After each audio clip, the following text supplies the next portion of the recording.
Saudações, galera! Estou aqui novamente para falar de literatura.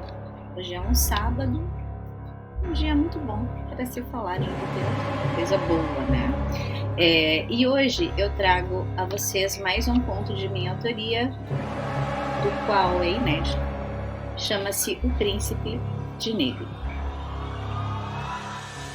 Morri sem poder viver, pois viver todos esses anos sem você foi como estar morta esse tempo todo.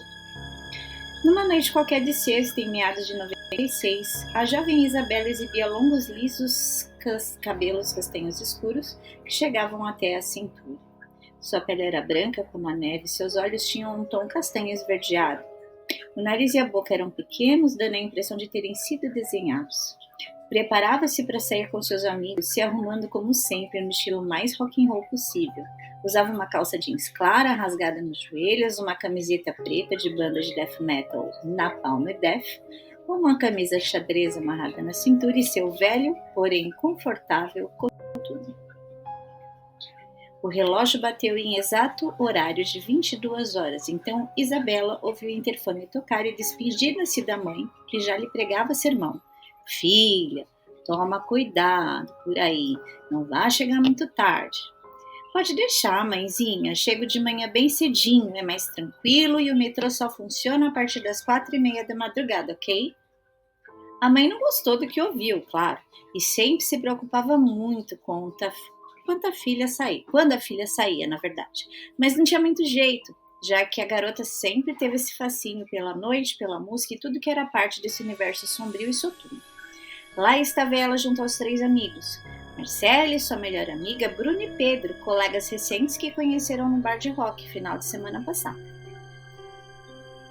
Bruno já tinha em mente a ideia de visitar um outro local, mas o plano original era ir na Ledsley, um bar de rock pesado bastante frequentado nas décadas de 80 e 90. No entanto, ao chegarem lá, a casa estava fechada por motivos desconhecidos. Olha só a coincidência, né?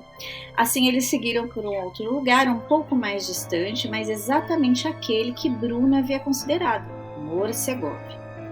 Todos estavam intrigados em conhecer o famoso Morcegóvia, conhecido por seus adornos, música gótica, frequentadores excêntricos. Após 3 transferências de metrô, uma longa caminhada, finalmente chegaram ao destino. Ao chegarem, encontraram uma fila extensa do lado de fora.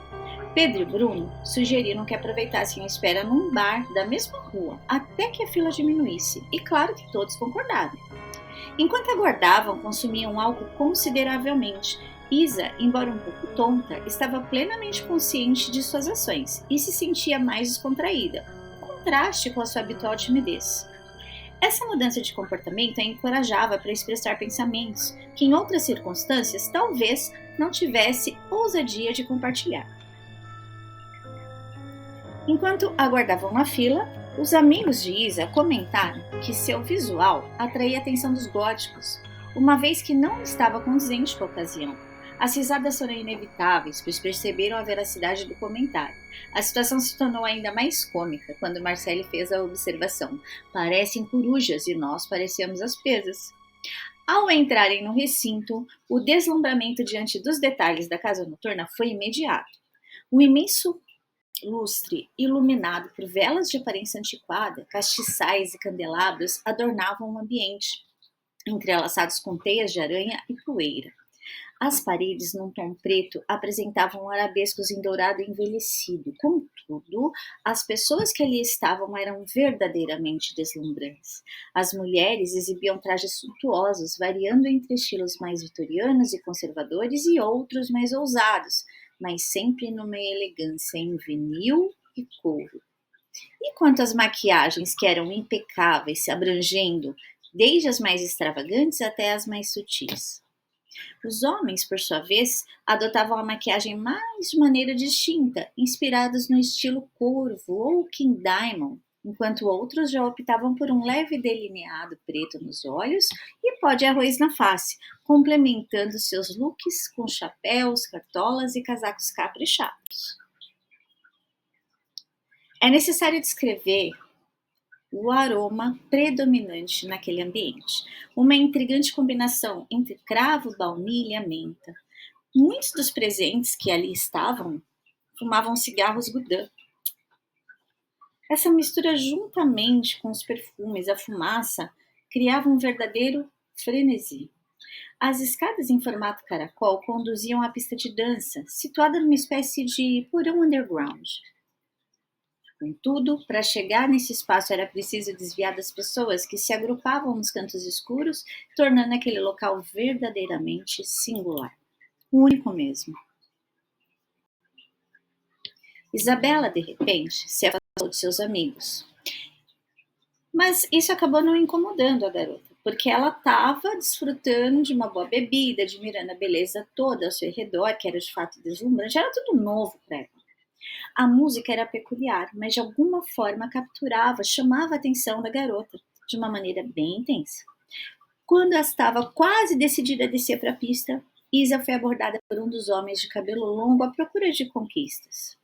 Sabe, esses beberrões que saem para pegação? Exato. No entanto, sua tentativa foi interrompida por um homem elegante que a resgatou prontamente daquela situação. E o tempo pareceu parar para a jovem, quando esse homem excêntrico a olhou profundamente nos olhos. Após alguns segundos de silêncio total, ele fez a seguinte pergunta: O que você está fazendo aqui? Está perdida? Isabela prontamente respondeu, mas com a voz trêmula, estava nervosa, mas encorajada, ainda com o efeito do álcool. Sim, quer dizer, não. Eu tô com amigos, mas os perdi. Agradeço por ter me ajudado daquele idiota. Você não deveria andar sozinha em lugares desconhecidos. Esse lugar não é para você. Abaixou o chapéu, virou-se de costas e fez um movimento rápido com o sobretudo e trouxe um vento gelado. Bom, Isa ficou confusa, claro, lutando contra a raiva provocada pela arrogância daquele homem que a ajudou, mas ao mesmo tempo admirada pela beleza singular e pelas palavras bem articuladas, impecavelmente educada e cavalheiresco, até mesmo ao se retirar. De fato, ele desapareceu num piscar de olhos. Sim, ele estava aqui agora mesmo, de repente sumiu. Sentindo uma vontade abrupta de reencontrar seus amigos, ela desceu correndo para a pista de dança. No entanto, a missão foi abortada, porque a névoa e a quantidade de pessoas acabaram impedindo-a de localizá-los. Mesmo assim, ela continuou e foi envolvida pelas ondas sonoras da música Alice, dos Sisters of Mercy. Depois outra, e depois outra, e depois mais outra, e o tempo foi passando e ela na pista, dançando, aproveitando. Por um momento, ela fechou os olhos e, num estado onírico, deixou-se levar pelo som árabe decadente da banda Dead Can Dance, Mr. Lovegrove. Enquanto ela dançava em frente à parede, sentindo-se segura, longe dos bêbados conquistadores da noite. Cansada, sedenta por mais cerveja, na verdade, ela decidiu subir e chamar os amigos para ir embora. Já estava cansada mesmo. E, de repente, alguém a puxou para uma espécie de passagem secreta. Sim, havia uma passagem oculta ali, um pouco antes das escadas. Mesmo fazendo força para resistir, o homem tapou a sua boca com uma das mãos, a outra ele a segurou pela cintura e a puxou novamente. Aquela parecia ser a sua sentença. Morreria ali mesmo sem que ninguém a encontrasse. Por um breve momento, lembrou-se das palavras da mãe antes de sair, mas agora era tarde demais para recuar, porque ela já estava naquela situação, né? Então, ela já sabia que coisa boa não ia dar. O espanto de Isa foi perceptível ao ver que se tratava do mesmo homem educado e arrogante que a havia salvado algumas horas antes, no andar superior da casa. De certa forma, essa revelação a fez sentir-se segura. Ela retirou a mão, na verdade, ele retirou a mão da boca da Isa, tá? Só que aí ele acabou entrelaçando-a com os dois braços de uma forma firme. A garota, ela sentiu-se paralisada, meio que enfeitiçada, como se estivesse presa numa teia de aranha.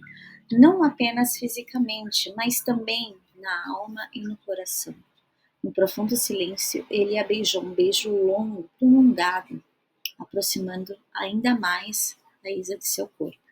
Ambos estavam imersos num desejo mútuo e a sensação era única, singular. Quando aquele homem, né, parou o beijo, quando aqueles minutos, né, finalmente terminaram, ficou certamente eternizado nas memórias, ambas as memórias. Mais uma vez o homem fixou o olhar em Isabela, pediu desculpas por sua ação, mas foi interrompido por ela. Como assim? Por favor, não faz isso, não peça desculpas, eu realmente desejei isso. Você tem medo de mim? Perguntou ele, abaixando o chapéu e evitando olhar diretamente para ela. Sim, eu sinto medo, mas há algo em você que me atrai mais do que esse medo. Não consigo explicar o que é. Por favor, não vá.